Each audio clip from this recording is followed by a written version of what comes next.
भगवान से बड़ी भगवान की कथा होती है। अगर भगवान नहीं मिल रहा है, शंकर नहीं मिल रहे हैं, राम नहीं मिल रहे हैं, कृष्ण नहीं मिल रहे हैं, मत मिलने दो। आप उनकी कथा को सुनना प्रारंभ कर दो। क्यों? क्योंकि राम जी ने भी शबरी अम्बा को कहा था, प्रथम भगति संतन कर संगा, और दूसरी रति मम कथा प्रसंगा। संतों का सानिध्य कर, कथा सुन, कथा सुनती रहेगी। और सुन सबरी, तूने मातंग बाबा के कहने पर कथा सुनना प्रारंभ करी, मातंग ऋषि से राम की चर्चा करना प्रारंभ करी, कथा सुनती रही, कथा का मनन चिंतन करती रही, तो एक दिन राम को तेरे दरवाजे पर आना पड़ा। उसी तरह जब हम कथा श्रवण करते रहते हैं, कथा को सुनते रहते हैं, कथा सुनते रहते हैं, तो एक दिन मेरा शंकर तुम्हारे दरवाजे पर तुम्हारा दुख हरने के लिए आ ही जाता है, तकलीफ हरने के लिए आ ही जाता है।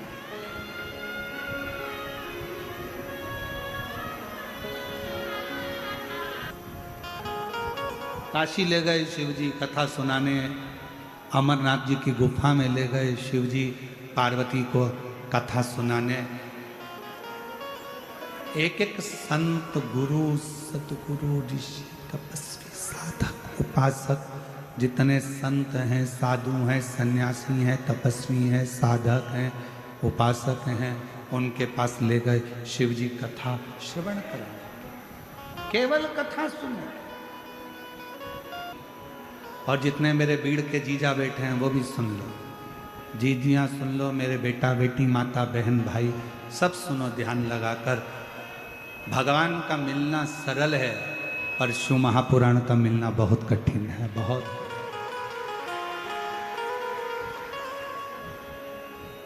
भगवान तो भजा तुमने और परमात्मा मिल जाता है, पर शिव पुराण के लिए तो तुम्हें सवेरे घर से निकलना पड़ता है 6-7 बजे, तब पहुंचना पड़ता है 9 बजे चाकरवाड़ी। चाकरवाड़ी में दर्शन करके फिर टेंशन रहता है, कहाँ बैठूंगी, चिंता और टेंशन लेके फिर जगह ढूंढती है।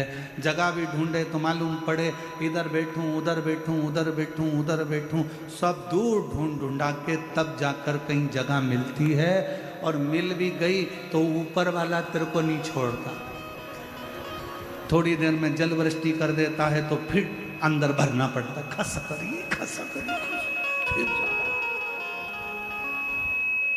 फिर जाना पड़ता।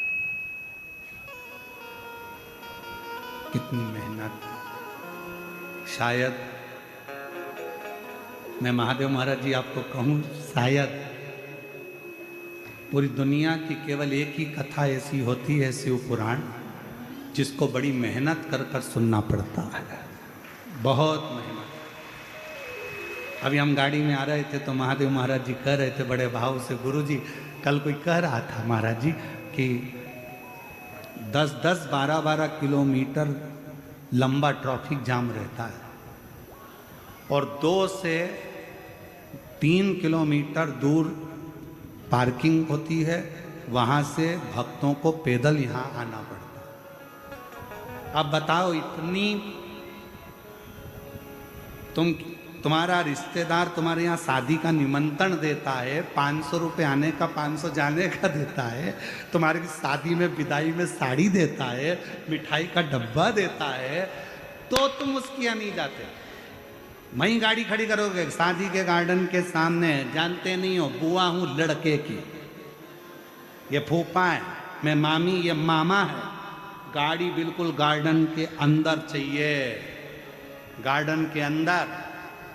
पर मेरा भोलेनाथ जैसे कैलाश पर अगर कोई आता है तो उसको पहले दूर, जैसे लंका का राजा रावण अपने पुष्पक विमान में बैठकर जा रहा था, और जाते जाते पूरे धामों में घूम लिया, पर उसका पुष्पक विमान नहीं रुका। जब कैलाश आया तो रावण का पुष्पक विमान भी आगे नहीं बढ़ पाया, ट्रैफिक में फंस गया।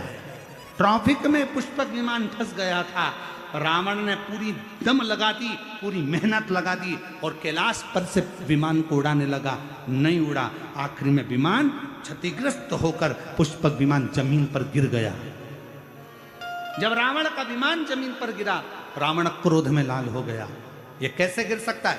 मेरा विमान है, कैसे आ गया? सामने नंदी बैठा था, मुस्कुरा दिया नंदी। नंदी ने कहा, लंकाधिपति ये शिव का धाम है, यहां थोड़ा पैदल चलना पड़ता है, तब जाकर सोने की लंका मिल जाती है। ये शिव का धाम है, जहां पैदल चलना पड़ेगा तो सोने की लंका मिल जाएगी। आज भी इतिहास शास्त्र हमारा साक्षी है कि कैलाश पर्वत पर कोई विमान उड़कर नहीं जाता है, आज भी कैलाश पर्वत को लांगा नहीं जाता है। और आज भी शास्त्र हमारे सम्मुख में वर्णन करता है कि भगवान शंकर के धाम, अगर तुमको लगता है कि मंदिर इतनी दूर है, उससे कम 50 कदम दूर पर गाड़ी को रोक दो और पैदल पैदल शिव का नाम लेकर उसके दरवाजे तक जाना, खाली लौट कर नहीं आओगे, भरी झोली लेकर आओगे। लंकापति रावण को गुस्सा आ गया, आखिरी में उसने सोच लिया कि इस कैलाश पर्वत को उठाकर फेंक दूंगा। उठाया कैलाश पर्वत को और दम लगाने लगा उस कैलाश पर्वत को कि मेरा पुष्पक विमान नीचे उतर गया, मेरा पुष्पक विमान क्षतिग्रस्त हो गया। उठाने लगा, हाथ फंस गए उस कैलाश पर्वत के नीचे, चीख पड़ा, चिंगाड़ पड़ा, चिल्लाने लगा।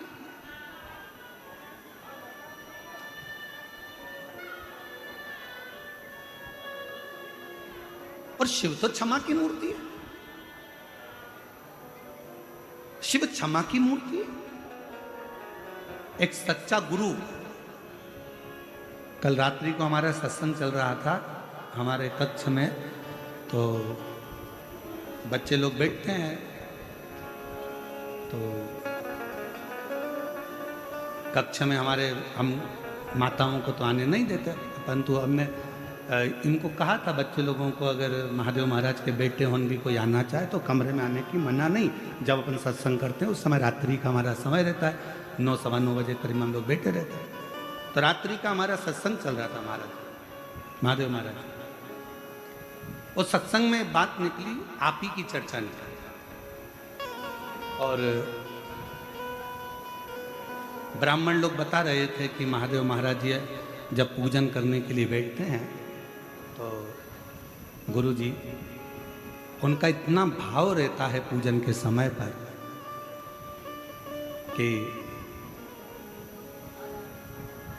क्या बोला जा रहा है क्या नहीं बोला जा रहा उससे मतलब नहीं, उनको तो केवल जिसकी पूजन हो रही है उसका स्मरण, माऊली माऊली शिव शिव, बस उसका भजन उनकी घट की जिह्वा से चलता रहता। हमारे ब्राह्मण बता रहे थे, ऐसा लग रहा था कि स्वयं शंकर की पूजन शंकर ही कर रहा था। और शंभो शरणे पड़ी मांगू घड़ी घड़ी दुख काटो दया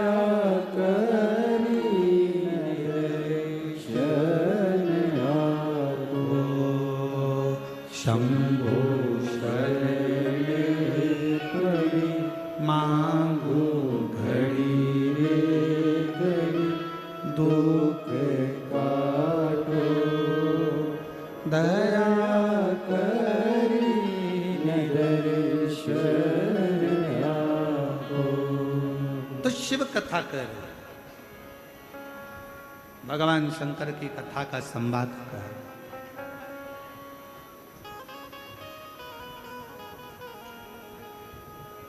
विमान बढ़ता नहीं, रावण को क्रोध आ गया, चिंगाड़ पड़ा, रावण चिल्ला पड़ा, मेरा विमान और यहां से जा नहीं सकता। उसको क्या मालूम कि यहां त्रिकालदर्शी कैलाशी अविनाशी भगवान शिव का निवास है। और कल कथा में एक बात कही थी आप लोगों को कि शिव के मंदिर भी नहीं जा सकते तो भगवान शंकर के मात्र शिखर का दर्शन कर कर भी आप अपनी जिंदगी का कल्याण कर सकते हैं, अपने जीवन का कल्याण कर सकते हैं। मात्र शिखर का दर्शन। और अभी आपको कथा में वर्णन किया कि 1000 योजन दूर बैठकर भी अगर कोई गंगा माता का नाम ले लेता है तो उसको भगवान नारायण का धाम वैकुंठ प्राप्त हो जाता है। और पूरे भूमंडल में बैठकर कहीं पर भी अगर शिव का नाम, विश्वनाथ का नाम, मेरे भगवान शंकर की काशी विश्वनाथ का, मेरे शिव का नाम अगर ले लिया जाता है तो उसका अगला जन्म मृत्यु लोक में होता ही नहीं,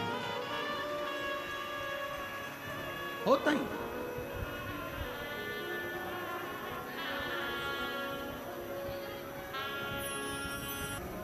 शिव शिव है, शंकर शंकर। रावण को लगा कि मैं लंका का राजा रावण, मेरे पास में ये पुष्पक विमान है, मेरे पास में इतना वैभव है, मेरे पास में इतना धन है, मेरे पास में इतनी दौलत है, मेरी इतनी बड़ी सेना है, मेरा इतना बड़ा कुल है, मेरा इतना बड़ा परिवार है, मेरे पास में वैभव की कमी नहीं, कुल की कमी नहीं, राक्षसों की कमी नहीं, सब कुछ मेरे साथ में है। तो ये पर्वत बीच में आड़े आ रहा है।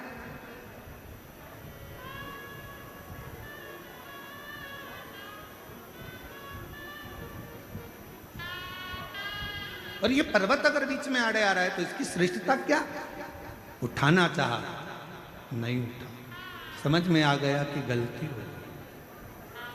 शिव महापुराण की कथा में कल हम वर्णन कर रहे थे सत्संग का, तो उसमें बात निकली कि जितनी सरलता, जितनी सहजता, जितनी विनम्रता आपके अंतर्गत होगी, उतना परमात्मा आपके करीब में आता चलेगा, शिव तत्व आपके भीतर समाता चलेगा।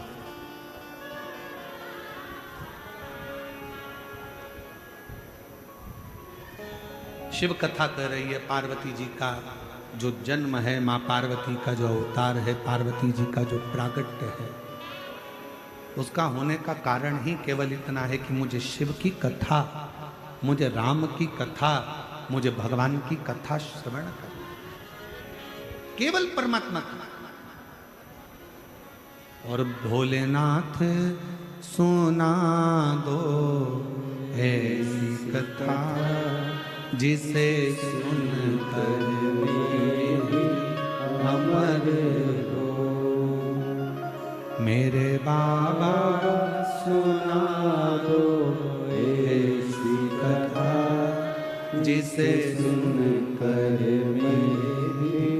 अमर हो, जिसे सुनकर मैं भी अमर हो लूं, जिसे सुनकर मैं भी अमर हो लूं, मेरे नाथ सुना दो ऐसी कथा जिसे सुनकर मैं भी अमर हो।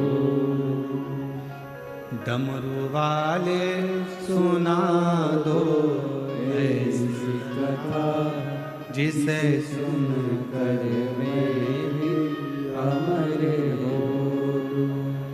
शिव कथा कर रही है, भगवान शंकर का संवाद कर रहा।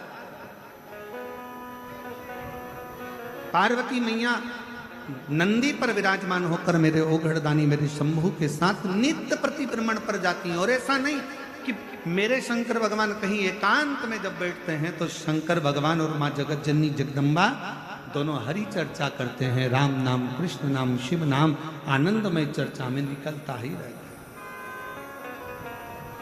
करो थोड़ी देर, अगर कहीं मौका मिल जाए, एक अच्छी जोड़ी का मतलब ही यही है, पति पत्नी का मतलब ही यही है कि कहीं अगर कभी रोज मौका मिले तो थोड़ी देर बैठकर रोज हरि चर्चा करिए। और अगर रोज मौका नहीं मिले तो हफ्ते में एक बार हरि चर्चा करिए। और हफ्ते में भी समय ना मिले तो कम से कम 15 दिन में एक बार पति पत्नी को बैठकर भगवान के नाम की चर्चा करना चाहिए। 15 दिन में समय ना मिले तो कम से कम 1 महीने में एक बार भगवान के नाम की चर्चा पति पत्नी को बैठकर एकांत में करना चाहिए, जिससे हमारे घर के संस्कारों में हमारे बच्चे भी ढलते चले। ये बहुत जरूरी है। ये उसी तरह है जैसे वक्त अच्छा ना चले, तो खूब मेहनत करो। वक्त अच्छा नहीं चल रहा है ना, मेहनत करना चालू कर दो, अच्छी खूब दम से मेहनत करो। मेरा समय अच्छा नहीं चल रहा है, थोड़ी मेहनत ज्यादा करूंगा, जरूर मेरा बाबा साथ देगा। और जिसने मेहनत करी वो कभी हारा नहीं है, जिंदगी में आगे ही बढ़ता चलेगा। वक्त अच्छा ना चले तो थोड़ी मेहनत ज्यादा करो, मेहनत परिश्रम ज्यादा करो, कर्म ज्यादा करो।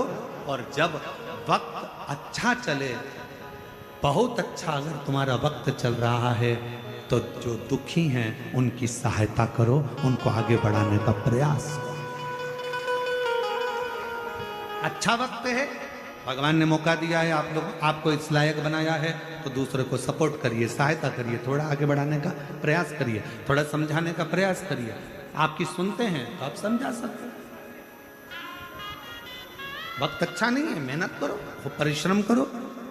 पर मेहनत भी ऐसी, परिश्रम भी ऐसा, उसमें किसी को हमारे द्वारा, हमारी वाणी के द्वारा, हमारे शब्दों के द्वारा, अपने तन के द्वारा, अपने शरीर के द्वारा, अपने विचारों के द्वारा, अपने मन के द्वारा, अपनी दृष्टि के द्वारा, अपनी काया के द्वारा किसी को कष्ट ना हो। फिर वही वाली बात आ गई, मत बुरे कर्म कर वरना पछताएगा, भगवान की आंखों से तू बच नहीं पाएगा, तू बच नहीं पाएगा। अरे ओ अज्ञानी मत कर नादानी, तेरे कर्म का फल भी तू ही पाएगा, जैसा किया तूने तेरे आगे आएगा। मत बुरे कर्म कर